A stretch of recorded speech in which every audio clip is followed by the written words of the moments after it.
Assalamualaikum warahmatullahi wabarakatuh. Perkenalkan, nama saya Muhammad Farhan Habib dari SMP Al-Hikmah Surabaya. Pada kesempatan kali ini saya akan melakukan praktik baik yang semoga apa yang saya lakukan ini bisa dijadikan referensi untuk Bapak Ibu sekalian dalam pembelajaran sehari-hari.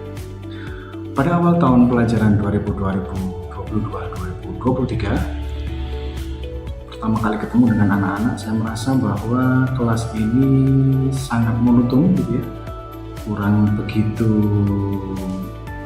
dinamis. Anak-anak cenderung menunggu apa yang disampaikan oleh guru-guru, tidak ada inisiatif untuk belajar secara mandiri, padahal infrastruktur yang tersedia di sekolah kami cukup lengkap, mulai dari infrastruktur untuk mengakses bahan belajar daring maupun luring. Kalau untuk bahan belajar luring, kami memiliki perpustakaan yang cukup memadai dengan berbagai koleksi buku yang lengkap.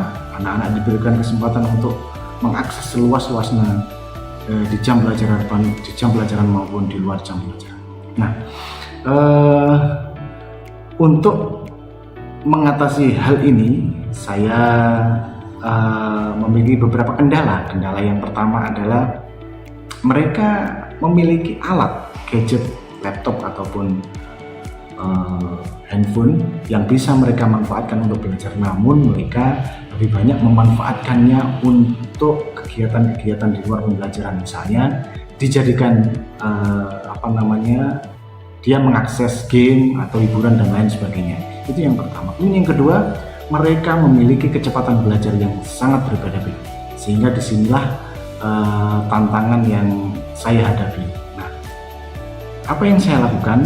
Yang pertama, ketika sebelum memulai pembelajaran, saya melakukan tes diagnostik terlebih dahulu untuk mengetahui bagaimana profil belajar mereka. Itu yang pertama. Kemudian yang kedua, saya berkonsultasi, berdiskusi dengan guru BK di sekolah kami. Kebetulan ada guru BK khusus untuk kelas 7 ini. Jadi saya ingin melihat profil belajar mereka, catatan-catatan yang ada di BK. Di situ saya temukan bahwa dalam kelas yang saya ajar ini memiliki profil belajar atau kecenderungan belajar yang berbeda-beda. Ada 3 kelompok di situ oleh BK mengelompokkan, yaitu ada gaya belajar visual, auditory, dan kinestetik. Itu bekal yang pertama. Kemudian yang selanjutnya, saya melihat hasil tes akademik di mana mereka memiliki kecepatan belajar yang berbeda-beda. Ada yang kelompok yang cepat, ada yang memang sedang, ada yang memang perlu dorongan dari teman-temannya. Nah, kemudian setelah itu dari hasil informasi yang saya peroleh dari guru BK, hasil tes akademis dan lain sebagainya, serta saya mencoba untuk berdiskusi dengan wali kelas, maka saya mencoba untuk membuat aktivitas yang berbasis LCMS. Tujuannya adalah dengan menyusun aktivitas-aktivitas di LCMS, anak-anak akan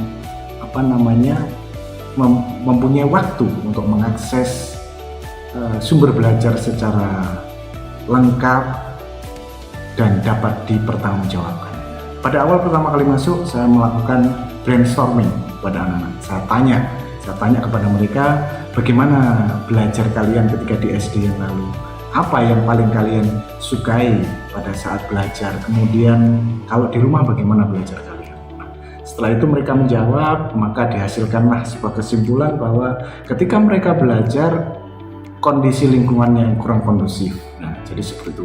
Kemudian setelah brainstorming, baru kemudian anak-anak saya kelompokkan menjadi 3 kelompok tadi berdasarkan informasi dari BK. Yang pertama saya kelompokkan menjadi kelompok visual, auditory, dan kinestetik. Di dalam kelompok itu anak-anak saya berikan kesempatan untuk melakukan aktivitas di LCMS yang sudah saya susun sebelum pembelajaran. Masing-masing kelompok bisa berinteraksi antara satu dengan yang lainnya. Mereka diberikan keleluasaan untuk mengakses sumber belajar baik luring maupun daring. Kebanyakan mereka akan memanfaatkan sumber belajar yang daring karena di sekolah sudah tersedia infrastruktur yang mumpuni. Nah, kemudian mereka saya minta untuk presentasi, ya, presentasi masing-masing aktivitas yang sudah dilakukan per kelompok tadi.